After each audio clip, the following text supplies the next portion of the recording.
¿Sabe qué? Que a medida que pasan los años, uno se va dando cuenta que todo lo que en algún momento de la vida proyectó hacer, a lo mejor no da tiempo de hacerlo. Y necesitamos equipar a otros para que lo hagan. Nuestros hijos, nuestro entorno. Y qué bueno que el sueño de Dios para la iglesia siga avanzando, aunque usted y yo ya no estemos a lo mejor. Pero nuestros hijos, los que vienen detrás de nosotros, pueden terminar la tarea. ¿Y sabe qué? Hoy que me toca hablar además de la iglesia, me da un pie espectacular, porque la iglesia del Señor no se detiene por las circunstancias. Hace un momento Helen mencionaba lo que está pasando en las naciones, y es bueno que nosotros oremos por la paz en Jerusalén. La Biblia nos lo pide, que nosotros oremos por la paz en Israel. ¿Sabe? Se viven momentos convulsos. Y usted, le voy a decir una cosa, por mucho que se compre un camping gas para cocinar en casa, por mucho que acumule agua, las cosas no van a mejorar. Porque es verdad que necesitamos el camping gas para cocinar y agua para beber, pero necesitamos a Cristo en nuestras casas. Y eso es un componente primordial para nosotros que no puede faltar, que es la fe en que nosotros estamos en sus manos. Y que aunque la situación se vuelva muy convulsa, muy terrible, hoy estamos hablando de buenas noticias, ¿no? Pero las noticias que vemos en la tele son terribles. Pero ¿sabe qué? Necesitamos nutrirnos de lo que Dios nos ha prometido, de su palabra, de sus promesas, de su esperanza, de que hay esperanza. Porque aunque el mundo sucumba, la iglesia tiene una promesa, que es que las puertas del Hades no van a prevalecer contra la iglesia del Señor. Eso quiere decir que nosotros vamos a seguir avanzando en la tarea, pase lo que pase. ¿Y sabe qué? Las cosas no van a mejorar. Lo siento decírselo. Pero la Biblia dice que en los últimos tiempos las cosas irán a peor y a peor. Y nosotros necesitamos estar preparados. ¿Cómo? Buscando al Señor. Velando y orando para que las cosas no sean más que una oportunidad de alcanzar a otros con el Evangelio. Porque ¿sabe que esa es la tarea de la iglesia? Alcanzar a otros con las buenas noticias. ¿Sabe qué?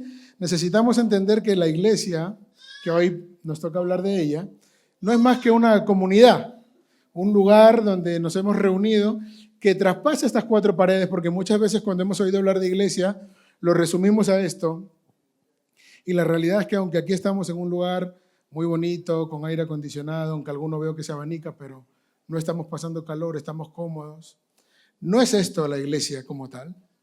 Usted y yo somos la iglesia. Y aunque en algún momento nos ha tocado reunirnos en algún parque bajo el sol inclemente, también hemos hecho iglesia fuera de aquí.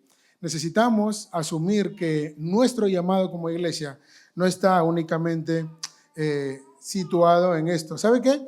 A lo largo de más de 2000 años, la iglesia ha seguido avanzando a pesar de persecuciones, de ataques, de blasfemias o injurias que se han levantado contra la iglesia, pero a pesar de todo eso, la iglesia ha seguido avanzando. Más de 2000 años hace que el Señor Jesús vino a la tierra y empezó y nos dejó su palabra, nos dejó su Espíritu Santo para que nosotros podamos seguir avanzando, pero la iglesia no somos más que un grupo de familias alcanzadas por Jesús. No sé si todos los que están aquí han venido. ¿Quiénes están por primera vez? ¿Cuántos están por primera vez? Levante la mano. Bienvenidas. ¿Por aquí? ¿Alguien por primera vez? Bienvenido, caballero. Atrás también. Bienvenida, señora. ¿Por aquí alguien que no vi? Bienvenidos, bienvenidos. ¿Le parece si les damos un aplauso a los que están por primera vez?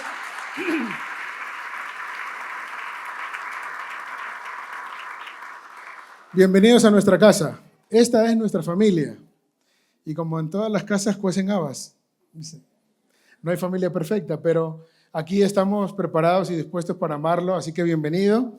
¿Y sabe qué? Somos un grupo de familias que ha sido alcanzada por Jesús, por su gracia, por su amor, por su perdón, y que una vez habiendo adquirido Jesús, hemos sido empezado a ser sanados, transformados, cambiados en nuestra manera de vivir. Porque muchas veces cuando oímos el término iglesia, pensamos automáticamente, no, es que ahí me van a prohibir algo o voy a tener que dejar de hacer cierto tipo de cosas, pero la realidad es que cuando Jesús viene, cambian las cosas. Y me gustaría que lo leamos en la Biblia, ¿le parece? Miren lo que dice 2 Corintios, capítulo 5, versículo 7. De modo que si alguno está en Cristo, nueva criatura es, las cosas pasaron y aquí todas son hechas nuevas. Es decir, que cuando el Señor nos alcanza, todo cambia. Se pone a cero el contador. Cuando somos alcanzados por Él, cambiamos nuestra manera de vivir, porque reconocemos nuestro pecado, reconocemos que no somos dignos, reconocemos que hasta ahora hemos vivido con los ojos vendados por el pecado, y cuando Cristo ha venido en nuestra vida, esto ha hecho que nosotros mudemos en una nueva criatura. La Biblia lo describe así. Jesús hablaba acerca de un nuevo nacimiento, como empezar de nuevo, ¿verdad? Entonces, necesitamos asumir que ahora que la luz de Jesús nos ha alcanzado, no se preocupe si llora el niño. En mi casa hay 3. Y todavía hay alguno que llora y no es el más pequeño. Entonces, no pasa nada por los niños. Pero ¿sabe qué? Es necesario que nuestra condición de creyentes, porque ahora cuando hemos venido al Señor Jesús y hemos creído que Él es nuestro Señor y Salvador, que hemos pasado a formar parte de su iglesia, entendamos que no solamente hemos llamado a ser creyentes, es decir, a quedarme con yo creo en Jesús y creo lo demás, sino que esto automáticamente nos ha convertido en discípulos de Jesús. Porque no vale únicamente con decir, no, yo creo, sino que vale con, el Señor no nos ha mandado solamente a creer, sino también a ser discípulos de lo que Él nos ha enseñado. Porque quiero leer con ustedes lo que significa discípulo. Un discípulo, dice la RAE, es una persona que sigue y aprende a un maestro, adoptando sus enseñanzas y estilo de vida. En el contexto cristiano se refiere a aquellos que siguen a Jesús, no solo escuchando sus palabras, sino también imitando su ejemplo y extendiendo su mensaje. Entonces, es decir, que yo, ahora que he recibido la luz, ahora que soy parte de la iglesia, no me puedo callar lo que yo ahora sé. Dice Hechos capítulo 4, versículo 20, que nosotros, los que hemos recibido la luz de Jesús, no podemos dejar de decir lo que hemos visto y oído. Necesitamos, iglesia, adquirir el carácter de Jesús en cuanto a alcanzar a los demás. Llevamos una temporada en familia viendo la serie de Chosen. No sé si usted la ha visto. Si no la ha visto, se la recomiendo. Qué espectacular serie porque nos muestra, quiero creer que Jesús era como lo muestran en la serie. Alguien cercano que compartía con la gente, que hablaba, que tomaba desayunos con la gente, que almorzaba, que estaba en constante comunión, que tenía un grupo de amigos, que compartía con ellos, que tenía sus discípulos, que también eran sus amigos, que iba a las casas, que compartía la mesa, que partía el pan. Porque ¿sabe qué? Eso es la iglesia. La iglesia es una familia. Por mucho tiempo, cuando la iglesia primitiva empezó, hubieron algunos dimes y diretes. Cualquier parecido con la realidad es pura coincidencia, pero la iglesia empezó hace más de 2000 años y ya habían algunos que le decían a los otros cómo se tenían que vestir, qué tenían que comer, cómo tenían que hablar, con quién se tenían que juntar. ¿Y sabe qué? Cuando yo era niño, yo nací cercano al contexto de la iglesia, no en la iglesia, pero cercano al contexto, y yo escuchaba muchas discusiones acerca de cómo la gente se tenía que vestir.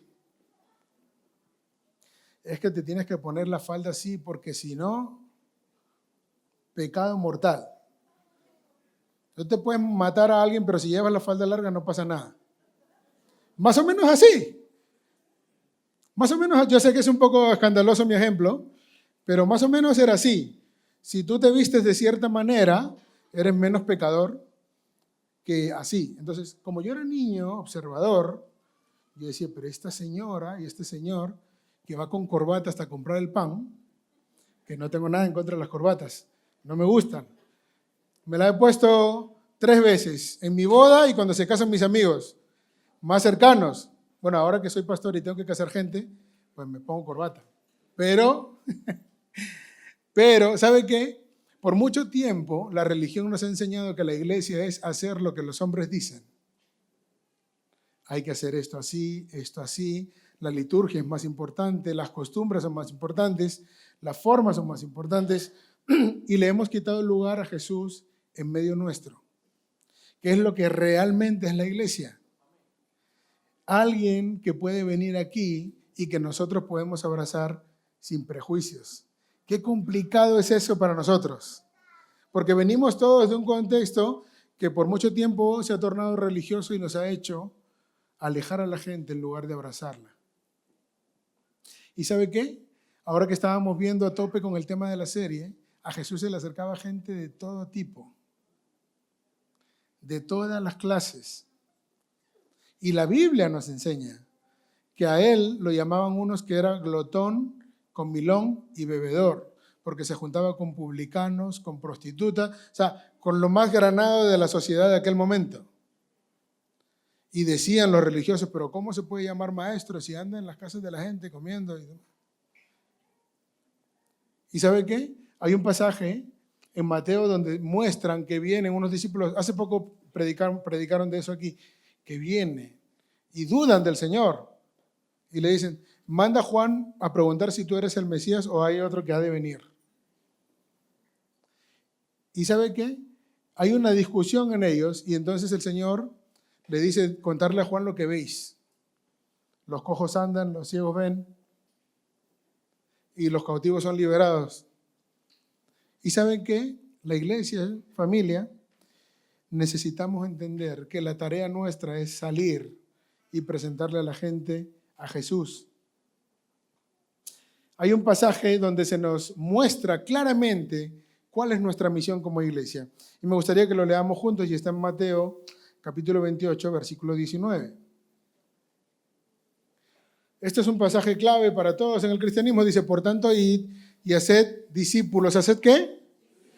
A todas las naciones, bautizándolos en el nombre del Padre, del Hijo y del Espíritu Santo, enseñándoles que guarden todas las cosas que os he mandado. Y aquí yo estoy con vosotros todos los días hasta el fin del mundo. Amén. ¿Sabe? Necesitamos entender, familia, que una vez que nosotros hemos creído y nuestra condición cambia y nos mudamos en creyentes y discípulos a la vez, nosotros necesitamos ser sometidos a una transformación que solo se puede hacer a través del Espíritu Santo en nuestras vidas. Y que esa transformación es en algunos momentos radical, porque es como le plazca al Señor, y en algunos momentos gradual. Nosotros vamos abandonando algunos hábitos, algunas cosas que nos ataban, algunas cosas que nos hacían mal. Algunos vamos trabajando en nuestro carácter. ¿Alguno aquí tiene que trabajar el carácter? Ay, bueno, qué bueno, gloria a Dios. Pensé que era el único por un momento. Pero ¿sabe qué? Que necesitamos trabajar en nuestro carácter. Y eso es algo que el Espíritu Santo va a ir mostrándonos. Y eso es algo que el Espíritu Santo va a ir haciendo, porque ¿sabe quién? No hay nadie que lo pueda cambiar a usted más que el Espíritu Santo.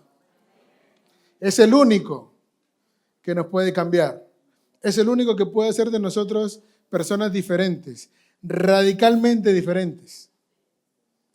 Me encanta que la iglesia nace en las casas. Nace en las casas. Fíjese lo que dice aquí. Mire, es necesario que nosotros entendamos esto y vamos a ir a Hechos capítulo 2, versículo 42 al 47 y lo vamos a leer. Dice ahí, y perseveraban en la doctrina de los apóstoles, en la comunión unos con otros, en el partimiento del pan y en las oraciones. Y sobrevino temor a toda persona y muchas maravillas y señales eran hechas por los apóstoles. Todos los que habían creído estaban juntos y tenían en común todas las cosas. Y vendían sus propiedades y bienes y los repartían a todos según la necesidad de cada uno. Y perseverando unánimes cada día en el templo y partiendo el pan en las casas, comían juntos con alegría y sencillez de corazón, alabando a Dios y teniendo favor con todo el pueblo. Y el Señor añadía cada día a la iglesia a los que habían de ser salvos. ¿Quién los añadía? El Señor los añadía. Pero ¿sabe qué? Que es necesario que nosotros como creyentes y como nuevos discípulos empecemos a empaparnos de todo lo que estamos conociendo ahora. empecemos a entender que el Espíritu Santo quiere hacer una obra en nuestra vida, que la iglesia empieza cuando yo digo, sí, Señor, te reconozco como mi Señor y Salvador. Haz de mí uno de tus discípulos. Y en ese momento empieza la iglesia a ponerse en marcha porque usted es la iglesia, porque usted puede compartir con los que están en su entorno. Nuestro Maestro nos quiere transmitir todo lo que es necesario para poder avanzar, para poder ser tratados en nuestros fallos, que son muchos, pero también en nuestros talentos, que son muchos. Porque no todo lo que nosotros hemos traído hasta el Señor es malo. Algunos de nosotros traemos cosas muy buenas. No a todo el mundo le gusta hablar en público, por ejemplo. Al que le gusta hablar en público es como un talento que tiene que desarrollar. Porque eso lo va a llevar a hablar en cualquier lugar. Hay gente que predica en cualquier lugar, no le da mucho reparo. Necesitamos acercar a Jesús a la gente, porque el Señor añade a su iglesia, pero es nuestra labor tirar la caña. Ya el Señor se encarga de que el pez se enganche, pero nuestra labor es tirar la caña con fe de que algún pez va a picar. Y que cuando uno de nosotros cree, nuestra familia está llamada a creer. Por eso es tan importante el Evangelio en las casas. Y me encanta porque el pasaje nos muestra, y lo primero que nos dice es que se reunían en las casas a partir el pan. ¿Sabe qué? Es clave, y antes el pastor Wilson lo decía también en la ofrenda, es clave que en su casa Cristo reine. Nosotros no podemos decir, sí, Señor, aquí en la iglesia yo creo en lo que tú me dices, yo sé que tú lo puedes hacer, yo sé que tú me puedes bendecir, y en nuestra casa mostrar lo contrario. No podemos, dice la Biblia que de una misma fuente no pueden salir dos tipos de agua. No podemos aquí bendecir al Señor y en nuestra casa maldecir a los nuestros. ¿Sabe qué? Cuando nosotros decimos ser iglesia, es necesario que lo seamos en todos los lugares, primero en nuestra casa. Es probable que alguno de nuestros hijos, algunos de nuestros familiares más cercanos, algunos de nuestros familiares más lejanos, no tengan otra oportunidad de escuchar del Señor que no sea usted. Entonces la responsabilidad se acrecenta, porque entonces yo debo mostrar a Jesús en mi vida. Ahora, yo le voy a hacer la pregunta, no me la responda. Hágasela usted mismo a usted. ¿Estoy mostrando a Jesús con mi vida? Cuando conduzco, por ejemplo. ¿Irá el Señor conmigo o se bajará en el primer semáforo? Porque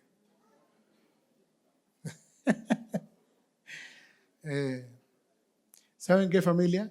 Necesitamos entender que el Señor quiere que nosotros le conozcamos de verdad como iglesia. El Señor quiere que nosotros seamos una comunidad. ¿Y qué es una comunidad? Fíjese que una comunidad es un conjunto de personas de un pueblo, región o nación, y es una congregación de personas que viven bajo unas ciertas constituciones y normas. La Biblia es nuestra norma de fe y conducta. La Biblia es nuestra constitución como iglesia. Nosotros somos un pueblo que tiene un rey que está en el cielo. Nosotros estamos aquí en la tierra, pero esperamos pronto ser arrebatados y juntados con Él. ¿Sí? ¿Usted quiere que venga el Señor o no? ¿Sí? Yo estoy orando para que venga antes que mi hija me diga que tiene novio. Mi hija tiene 12 años. Yo le digo, Señor, cuando llegue el momento de que se acerque y vaya a decirme, que suene la trompeta. Y va, hija mía, mira, arriba vamos a disfrutar más con el Señor. No te preocupes. No pasa nada. Pero, ¿sabe qué? Que ahora que formamos parte de una familia que tiene en común muchas cosas, porque eso es una comunidad, pero lo principal que tenemos en común es la fe en el Señor. Es que todos hemos sido llamados, todos hemos sido alcanzados por Él. Lo más importante es que hemos sido alcanzados por Él y que hemos entendido que nos ama, que quiere perdonar nuestros pecados, que nos ofrece una salvación eterna. ¿Sabe?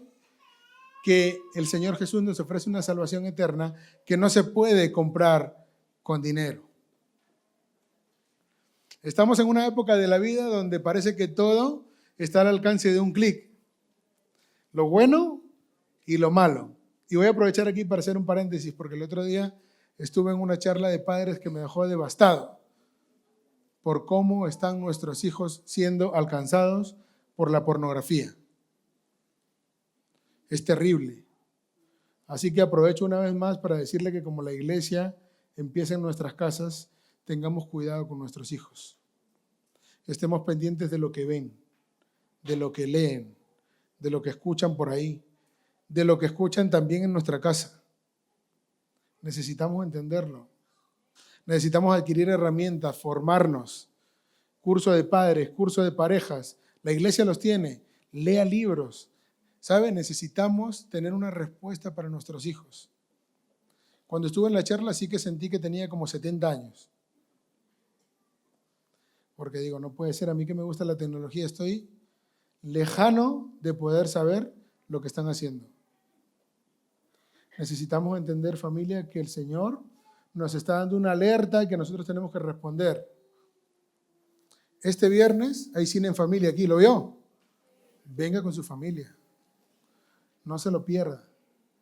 Cada vez que suene la trompeta aquí, en esta casa, usted tiene que ser el primero en responder con su familia. Venir. Me citaron, voy para allí. El martes voy para allí. Si puedo, porque no, tengo que trabajar, pues no pasa nada si tienes que trabajar, pero si usted está en su casa, haga calor o no haga, y suena la trompeta aquí, usted tiene que acudir. Tenemos que acercar a nuestros hijos al Señor. Tenemos que acercar a nuestro marido, a nuestra mujer. ¿Cuántos hombres necesitan que su mujer cambie? Gloria a Dios. Ahora las mujeres. ¿Cuántas mujeres necesitan que su marido cambie? Toda la iglesia, muy bien. Pero ¿sabe qué? ¿Sabe qué? Si una cosa hay aquí, es esperanza de que uno puede cambiar. De que estando en la iglesia el Señor nos puede transformar. ¿Sabe qué? Somos una comunidad que se ama. Y en este pasaje que hemos leído en Hechos, hay 3 cosas que yo me gustaría desgranar con usted acerca de lo que el pasaje nos muestra. No tengo mucho tiempo ya, pero voy a ir rápido. Y el número 1 es que la iglesia es una comunidad de amor y fe. ¿Sabe qué? El pasaje nos muestra con muchísima intencionalidad que se amaban. Se amaban. Vamos al versículo 42. ¿Lo miramos? Fíjese lo que dice el versículo 42. Dice, y perseveraban en la doctrina de los apóstoles en la comunión los unos con los otros. Quizá esto sea una de las cosas más complejas que tenemos los humanos. Y es que hay gente que no nos cae bien. El que se ríe ya sabe por qué es. Tiene una lista de unos cuantos. Pero ¿sabe qué? Cuando Cristo viene, empieza en ellos una costumbre de tener comunión unos con otros. Y en este lugar es espectacular porque aquí hay gente de todas partes del mundo para tener comunión unos con otros. Necesitamos hacer piña. Necesitamos caminar juntos. Necesitamos amarnos. Vamos al versículo 44. Fíjese lo que dice el 44. Dice, y sobrevino temor a toda persona. Este es un temor que no habla de miedo, sino que habla de reverencia a todo lo que estaba pasando. ¿Vale? Y dice, y muchas maravillas y señales eran hechas por los apóstoles. Era el 44. Todos los que habían creído estaban juntos y tenían ¿qué? En común todas las cosas. Seguimos. Y vendían sus propiedades y bienes y los repartían según la necesidad de cada uno. Vamos al 46. Y perseverando unánimes cada día en el templo y partiendo el pan en las casas, comían juntos con alegría y sencillez de corazón. ¿Sabe qué? No podemos permitir que la religión aleje a las personas de nosotros. No podemos permitir que nuestras costumbres impuestas por nuestro criterio alejen a la gente de Jesús. Necesitamos entrar en las casas y partir el pan para compartir juntos con alegría y sencillez de corazón. Este pasaje que acabamos de leer ahora tiene la misma fórmula que hubo cuando descendió el Espíritu Santo en Pentecostés. Estaban juntos y unánimes. ¿Y sabe qué? Cuando nosotros estamos juntos y unánimes, incluso en lo sencillo que es compartir en una casa, el Espíritu Santo viene. Y nosotros necesitamos que el Espíritu Santo venga. Por eso necesitamos entender que somos una comunidad, número uno, de amor y fe. Porque cuando la gente se siente amada, se siente abrazada, no solo por Jesús, porque Jesús los abraza y los ama, necesitan verse amados también por los discípulos de Jesús. Porque si nosotros no mostramos el amor del Señor, no abrazamos a la gente no va a creer. Pero si este Señor intenta replicar el carácter de Jesús y me está rechazando, yo entiendo entonces que Jesús también me rechaza porque no cuadro en el canon que se me está pidiendo. No uso corbata, no uso falda. No digo varón, buenos días. No digo Dios te guarde.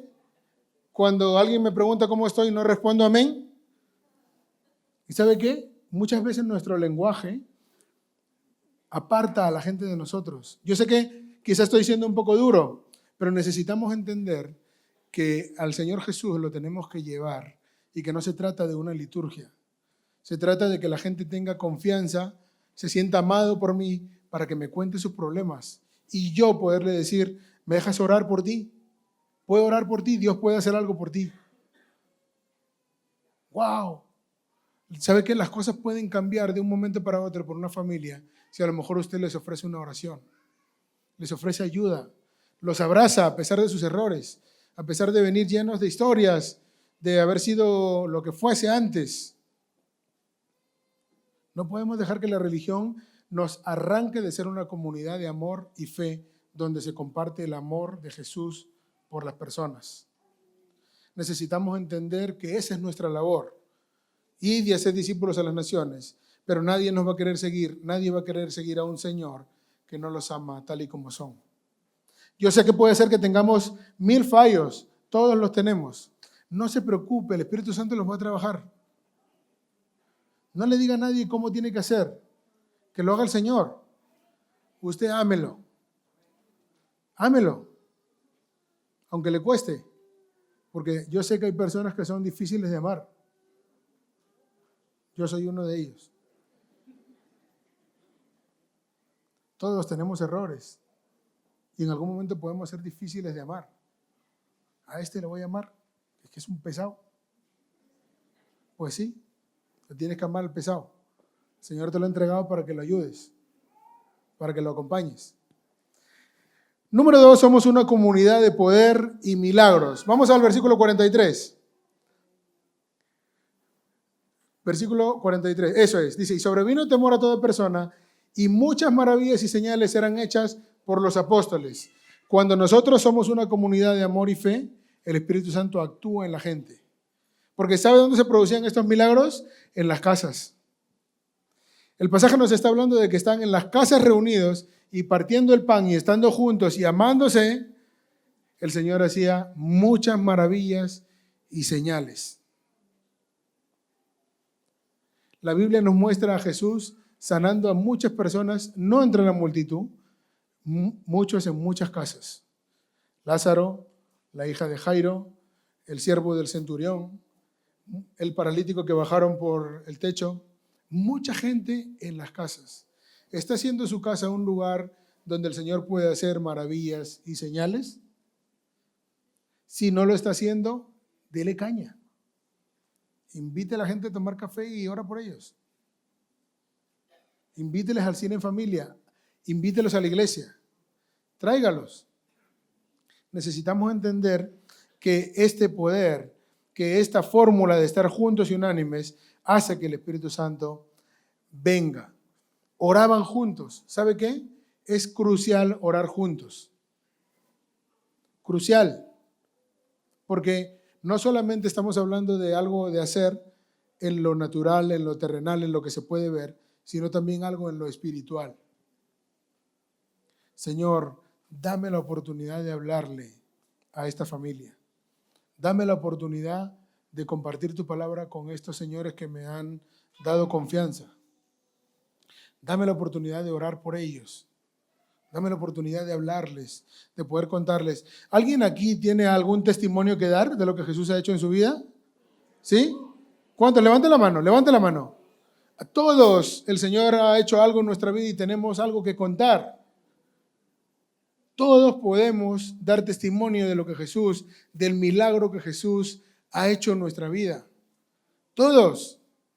Entonces, somos una comunidad número 1 de amor y fe, pero también de poder y milagros. Número 3, somos una comunidad de influencia.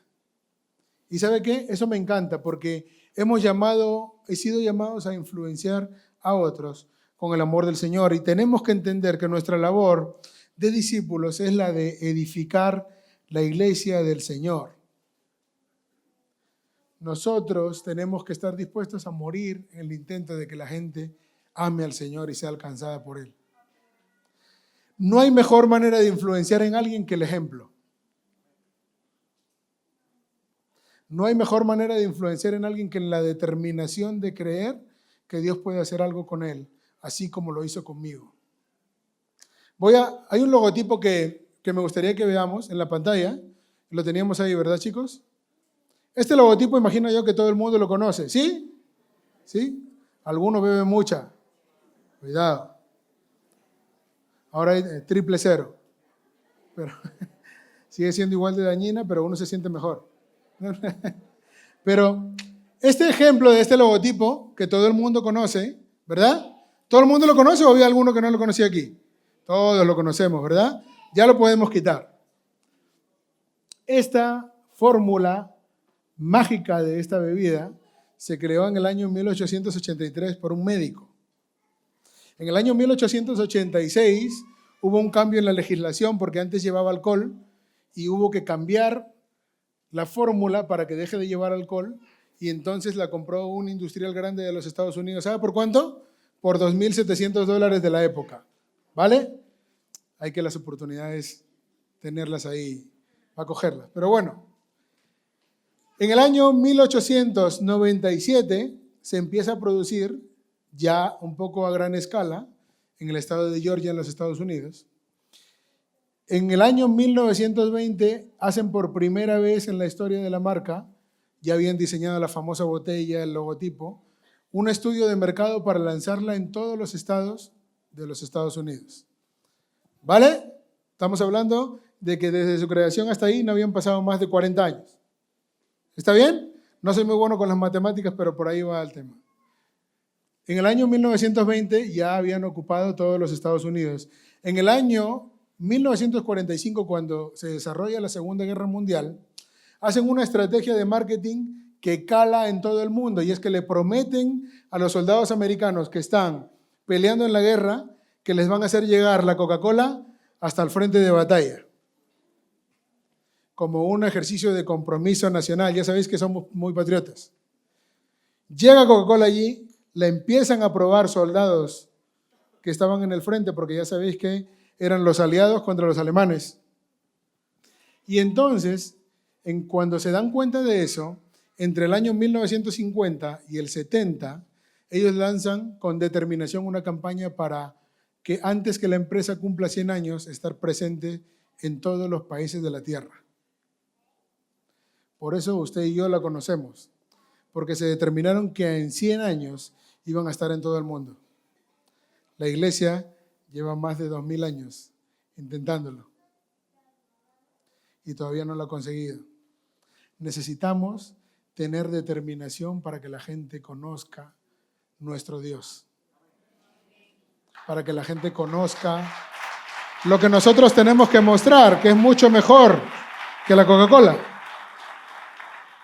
¿Sabe qué? Necesitamos tener determinación para decir, de aquí a X tiempo, a mí me gustaría que todos mis vecinos del bloque hayan escuchado de Jesús. Que yo pueda compartir con ellos, que ellos sepan que si tienen un problema, pueden venir. Yo esto lo he compartido muchas veces, pero yo recuerdo que cuando yo era niño, mi abuelo se mudó a un pueblo, porque mi abuelo vivía en la ciudad conmigo cuando éramos niños, juntos, en una casa muy grande. Pero cuando se jubiló, se mudó, y mi abuelo era un apasionado por el evangelio, y puso unos altavoces en la casa de arriba, y con un transmisor predicaba por ahí, y se oía, y los vecinos le tiraban piedras. Se veía cuando íbamos de visita, veía el techo con agujeros porque era esto de lámina de... ¿Qué pasó aquí? No, los vecinos nos tiran piedras para predicar. Y yo, pero entonces déjalo. Mis tíos, yo escuchaba que le decían, pero ya no hagas eso porque si no, yo pongo otro techo nuevo antes de dejar de predicar. El Señor me dará para pagarlo. Pero ¿sabe qué? Nadie lo quería por ese tema, pero cuando había alguien enfermo en la cuadra del pueblo, venían. ¿Qué pasó? Que está muy enferma mi mamá, que dice que sí puede ir a orar usted por ella. Voy. ¿Sabe qué? Ya mi abuelo murió hace unos años, pero cuando yo voy ahí, hay como en toda la cuadra, como unos 15 vecinos que siguen al Señor, porque mi abuelo oró por ellos. Les predicó, fue. No dijo, yo hubiera dicho en otro caso, tú que me tiras piedra y yo voy a orar por ti. Anda ya, hombre, que me tienes el techo todo agujereado. Pero ¿sabe qué? Amaba a la gente. Se preguntaba, me imagino yo, ¿qué haría Jesús ahora? ¿Iría a orar por ellos o diría, mira, anda ya, hombre? ¿Qué haría Jesús en mi lugar? ¿Hablaría? ¿Diría, ya me cansé? ¿O los amaría como ha hecho con nosotros? A usted y a mí, un día nos dijo que nos amaba y nosotros decidimos creerle. Y desde entonces hemos seguido con nuestros fallos, con nuestros errores, pero creímos en su amor y nos convertimos en uno de sus discípulos. ¿Sabe? Necesitamos, familia, dejar de perder el tiempo en discusiones que no tienen sentido. La gente necesita a Jesús y nosotros somos la respuesta. Somos nosotros los que necesitamos acercarlos. Somos nosotros los que necesitamos tomarlos de la mano y decirle, Señor, aquí te traje este. Tiene problemas. Sánalo. Escúchalo. Necesitamos abrazar al mundo. Nosotros somos los brazos del Señor en la tierra. Necesitamos darle al que necesita. Necesitamos ayudar a la gente. Lo necesitamos. Yo sé que nos cuesta. Yo no estoy diciéndole que no tenemos problemas. Tenemos muchos. Porque creer en Jesús no nos aparta de los problemas. Lo que no nos van a faltar son problemas. Pero tampoco nos va a faltar el Señor. Él prometió estar con nosotros todos los días hasta el fin del mundo. Si hay una promesa firme, es esa. Que a pesar que la tempestad sople con fuerza, el Señor está con nosotros. Y la iglesia avanza. Le invito a ponerse de pie. Cierre sus ojos ahí un momento para no distraerse. Ponga su mano en el corazón ahí. Y dígale, Señor Jesús, yo creo en ti. Yo quiero ser tu iglesia. Yo quiero llevar tu palabra a mis vecinos, a mis compañeros de trabajo, a los que están en mi entorno. Perdona mis pecados y ayúdame a creer en ti. En el nombre de Jesús.